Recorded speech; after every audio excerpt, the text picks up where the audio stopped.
சிவபெருமானுக்கு எதற்கு காளை மாடு வாகனம் ஒன்று தெரியுங்களா? நெல் பயிரிடுவோம், அதை காளை மாடை வச்சு தான் அதை வைக்க அடிப்போம். நெல்லெல்லாம் நம்ம எடுத்துப்போம். ஆக அதை வைக்கலை, அந்த காளை மாடுகிட்ட கொடுப்போம். நல்லா சாப்பிடுவோம்.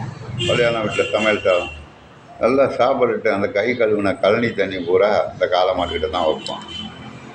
நான் சொல்ல புரியுங்களா? இப்படி எல்லா பலனையும் நம்ம அடைஞ்சிக்கிட்டு வீணாக பண்ண பொருள் எல்லாம் மாட்டுக்கிட்ட கொடுக்கணும்.